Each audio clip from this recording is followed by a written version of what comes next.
ഒരു കൊല്ലം മുന്നേ കുഞ്ഞോള് ഞങ്ങളിപ്പോൾ ഒരു അവാർഡിന് പോന്നിരുന്നു. അന്ന് നമുക്ക് അവാർഡ് കിട്ടി. കുഞ്ഞോൾക്ക് അവാർഡ് കിട്ടിയിട്ട് കുഞ്ഞോളാകെ നുളോളിച്ചാണ്ട് സങ്കടപ്പെട്ടാണ് ഇങ്ങോട്ട് നാട്ടിലേക്ക് പോകുന്നത്. അന്ന് ഞാൻ കുഞ്ഞോളത്ത് പറഞ്ഞു ഒരു വീഡിയോ ഉണ്ടാവും, അടുത്ത കൊല്ലം എനിക്ക് അവാർഡ് ഉണ്ടാവും, ഇത് അതിന് വേണ്ടി പരിശ്രമിക്കണം എന്നൊക്കെ പറഞ്ഞിട്ട്.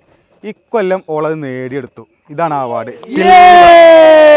പരിശ്രമിച്ചാൽ വിജയിക്കും. അവാർഡ് കിട്ടാത്ത നോക്കണ്ട, കേരളത്തിലെ തന്നെ ടോപ്പ് ടീംസിന്റെ ഇടയിൽ നോമിനേഷനിൽ വന്ന തന്നെ നമ്മളെ വെച്ച് വലിയ കാര്യം. അടുത്ത കൊല്ലം നമ്മൾ നേടും.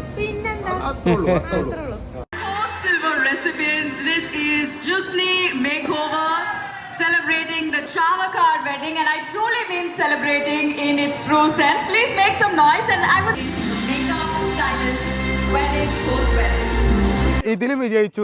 കണ്ടോ, നിങ്ങളെ നമ്മളെ ഇൻസ്റ്റാഗ്രാമിൽ കമന്റ് നമ്മളെ കുഞ്ഞുമ്മന്റെ എന്തെങ്കിലും വീഡിയോ ഇട്ട് കഴിഞ്ഞാല് ഇങ്ങക്കൊന്നും വേണ്ടേ, ഇങ്ങക്കൊന്നും വേണ്ട, ഇങ്ങോട്ട് ജൂലൈ ദിവസം 3-4 നേരം പരിശ്രമിച്ച് ഇപ്പൊ ഒന്നായിക്കും. ഒന്ന് വീതം 3 നേരം എന്ന് പറഞ്ഞ മാതിരി എന്തായാലും ഇപ്പൊ കുഞ്ഞോള് ഗർഭിണി അയക്കുന്നു. ഏതായാലും നേടിയെടുത്തു. ഇത് ജുനൈദിന്റെ വിജയം, ഇത് നമ്മുടെ വിജയം. പോയി കഴിഞ്ഞാല് ജുനൈദ് അനക്കും ആണ്ട് ഒന്ന്, ആ ഒന്നാണ് ഇപ്പൊ ഈ കിടക്കണേ. ഇനി മേലെ ചോദിക്കരുത് കേട്ടോ.